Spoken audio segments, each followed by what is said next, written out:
Nice. And you can see the ties on the rebar too, huh? So if you look on the ground here, be careful right here, it's still wet. This was one of the biggest headaches that I had to deal with for a while. Since we're over occupied space now that we possibly do stuff below us, this entire deck had to be waterproofed. Well, finding a waterproofing that's compatible with this application, and in particular that can stand up to the heat and all that kind of stuff, it's pretty difficult and expensive, very expensive. What's it called? What do you use? So this is a hot fluid applied waterproofing. Hydrotech is the name of the manufacturer, and they use a giant kiln, and it's over there somewhere, we'll see it. It's this huge kiln, and they heat it up to like 800 degrees and roll it on like a paint roller. Oh, wow. It's pretty messy, it's crazy expensive, but it gets the job done very well. Another thing that you won't be able to see any of it yet, all of this will be a paver system. If any of y'all are familiar with racetracks before, really common in data centers, which is literally you take a floor and you put it on a pedestal, creates a void gap in between the floor and the ground. It's very useful in data centers because then you can flow air in through the bottom and heat your equipment from the bottom. Out here, we're doing the same thing, but it's going to be concrete pavers, which they have a lot of them right out there if you take a look. What that allowed us to do is get all of this waterproofing down, give us some layers of insulation, which is really important to help keep the heat and cool down there. And it allows us to run all of our electrical conduit and all that stuff on top of the deck so we don't have to go on the ceiling below us. So you'll see, you kind of notice, we walk around, we'll step through curbs, we'll have conduit feeding out this way, so on and so forth. But it's pretty neat design. It's really hard to do, but it's really cool. So let's move along. So we'll keep going this way.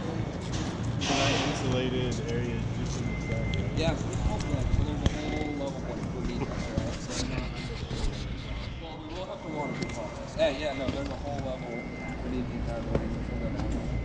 I wonder how thick it is. It's like I said, it's classroom box. It's also might be a good way. Yeah. Look at the stairs.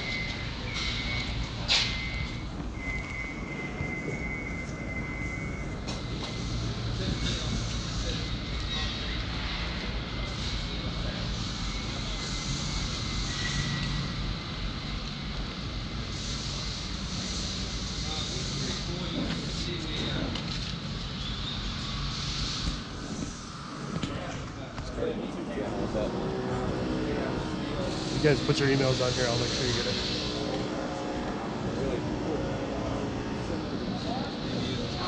So it was a big headache trying to figure out how to structurally anchor this canopy without putting too much load on this deck. So that's another thing I should mention. As it's a concrete deck over occupied space, there are loads. That's pretty challenging when you're trying to add cool things like a canopy. As far as adding or using bits on here and things like that, it's a lot more complicated. So it's pretty tough trying to figure out how to anchor this canopy. Originally we wanted to put it on the ground with legs. And we realized our best solution is actually so you can see how we cut out each of these columns all the way back to the steel. So that we just weld on the canopy onto it. It'll create our thing. This is an I-beam in here, right? There will be, yeah, there's. As So far you're as just we going to know. weld on an I-beam to weld that? on, yep. Just like this? To do this over here? Yeah, pretty similar. You can see that canopy in the MU. That's what it's going to look like. Oh, okay. Be a little bit nicer. But yeah, so It'll be a lot nicer, yeah? Yeah. So we'll have one of these here and on the west side. Another thing I didn't mention, being on a college campus, when you be able to do work on that, logistics are. We have one point of access to get deliveries out. That's through Orange Mall. So obviously with the students, you guys are all over the place. There's a huge safety risk there. So the coordination of having to get our deliveries exactly when we need them, not filling up our loading dock, which happens in 2 seconds, and all that fun stuff has been quite a big challenge. So something to keep in mind as you're walking around, just thinking, something you don't really think about till you get out on the job. Yeah, I mean, you have Just HVAC just the hardest. It's one of the hardest things you have to do is just get materials to the job site. So our field team's done an excellent job of coordinating that, and everyone's playing well. So that's a good point. So At least you have pavement all the way leading up to it. what's that? At least you have pavement leading up to it. Kind of. We can't drive over here at all. So we have to make. It's We like have to go crashing around back. the central plant over there and come in this way. Yeah. Another cool thing. So this is a lead job. We're aiming for lead gold. So we're going to hit lead silver. Everyone's familiar with the lead accreditation program.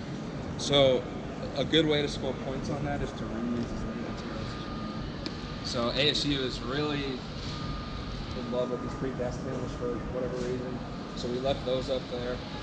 You'll notice as we walk around, we're repurposing granite. So we have this granite cladding, that's another slab, on these planters here. And those were actually, we had to take them off the wall, set them on the flag system. How much time do y'all have? I meant to ask. What time are you We done? have until 1 or whenever you're done with us. Oh, okay, perfect. Perfect. So, all right, well, we keep moving this way.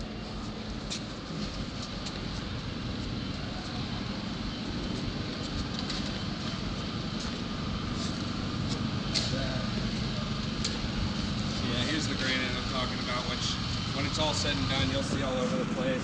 It'll be all up and down this side and the west side as well.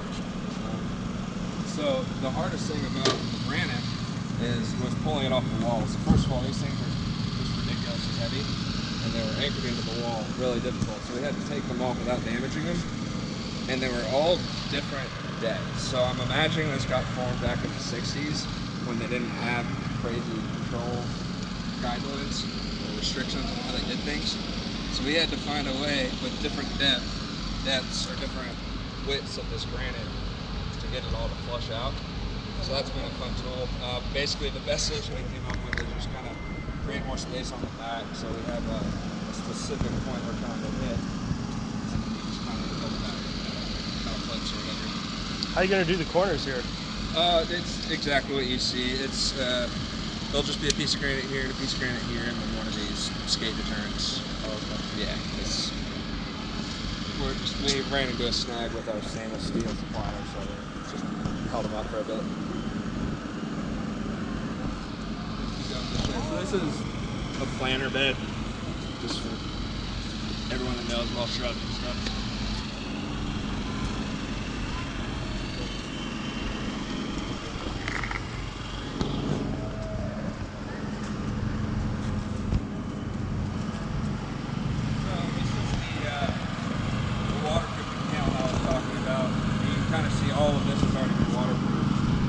Obviously, there's a lot of work going on waterproofing, which you typically try to minimize as much as possible. But given our logistics, we didn't really have a choice but to come out here and work on it.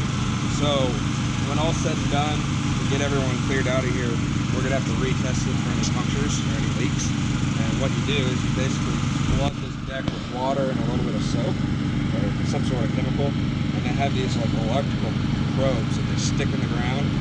Send electric shocks out over it, and it identifies where there's a break in the waterproofing. So they can use that, create a